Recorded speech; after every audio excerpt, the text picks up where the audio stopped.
सभी को प्रणाम, नमस्कार। मैं आपकी लाइफ कोच अनुपमा आप सभी का स्वागत करती हूँ।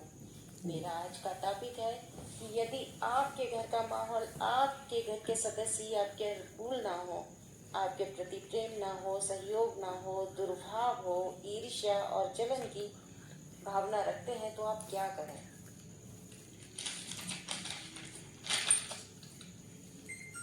आपको दबाया जा रहा हो, आपको मूर्ख साबित किया जा रहा है और आप कुछ भी नहीं कर पा रहे हैं तो आप क्या करें ऐसे वक्त में। तो इस स्थिति में अगर आप इनकी साइकोलॉजी समझ लेंगे तो इनसे निपटना आसान हो जाएगा।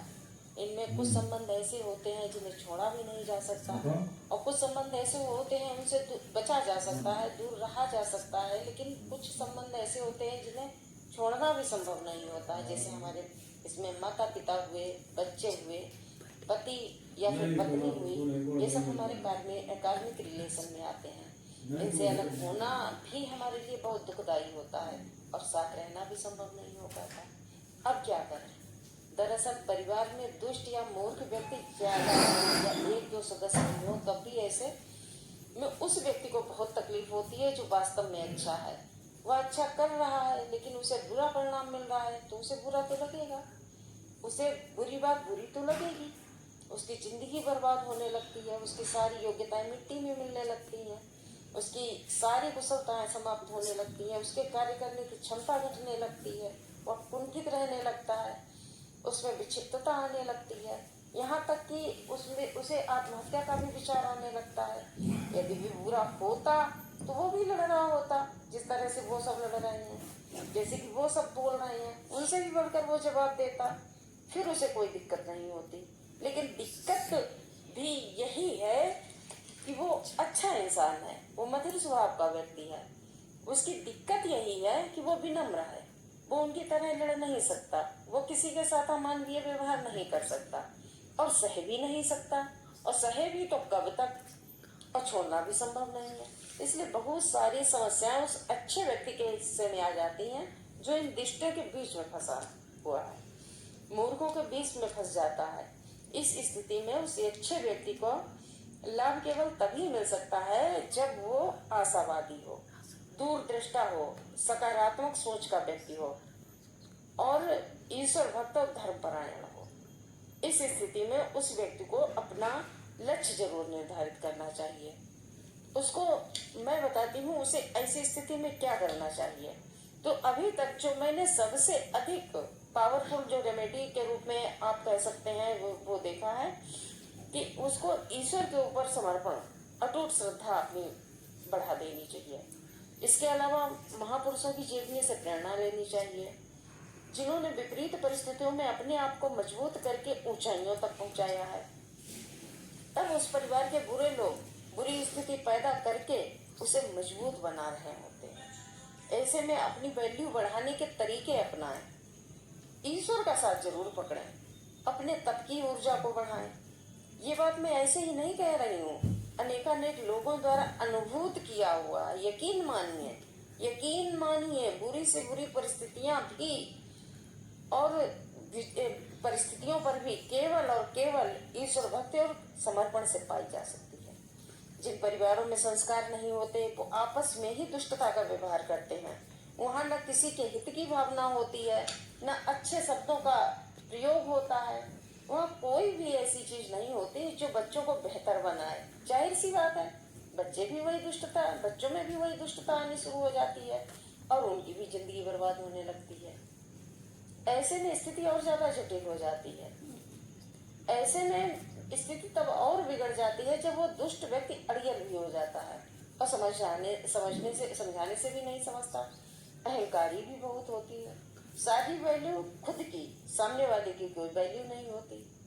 चार लोगों के सामने बेचारे बन जाएंगे, खुद को सही साबित करने के लिए किसी भी हद तक दूसरे को गलत साबित कर देंगे, किसी भी हद तक जा सकते हैं, निकृष्टता की हर सीमा को अपना लेते हैं।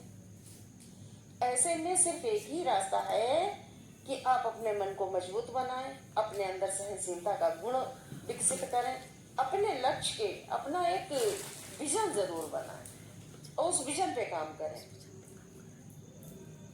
इसके लिए आप, मैं ये नहीं कह रही आप उसको छोड़ दें या उसके तरफ से उसके जैसा व्यवहार करें, नहीं, आपको नॉर्मल व्यवहार करना है, लेकिन उसको इग्नोर करना जरूर शुरू करें।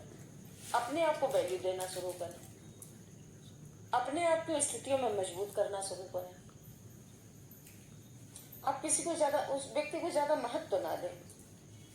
जिन रिश्तों को आप महत्व दे रहे थे, जिन रिश्तों में आप अपने दिल के रिश्तों को आप अपने दिल के बहुत करीब समझ रहे थे और वो आपकी फीलिंग की कदर ही नहीं कर पा रहे हैं।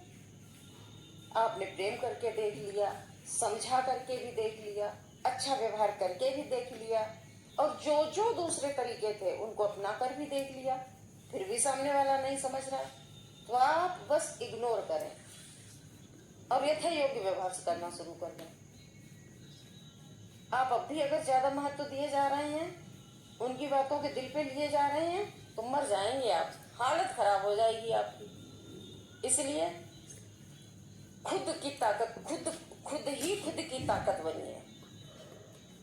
भाड़ में जाए ऐसे लोग, सोचिए मत, यकीन मानिए, जिस दिन आप मजबूत हो जाएंगे, आप पहलवान हो लीजिए, फिर लड़ाई लड़ लीजिए, तब तक आप सहन शक्ति अपनी बढ़ाइए। और एक बात का यकीन जरूर रखिए कि आज किसी की ताकत है, कल किसी की ताकत होगी। वक्त है, कल किसी का था, आज किसी और का होगा। उस वक्त का इंतजार करिए। किसी का भी समय एक सा नहीं रहता है। आज ताकत हमारे पास है, कल दूसरे सामने वाले के पास होगी।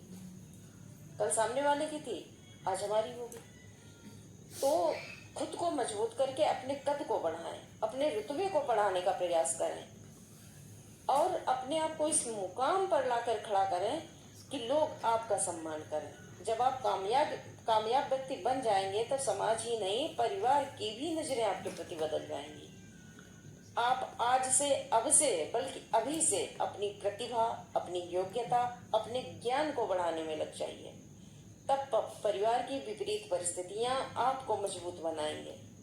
आप चोट सहने के आदी हो जाएंगे।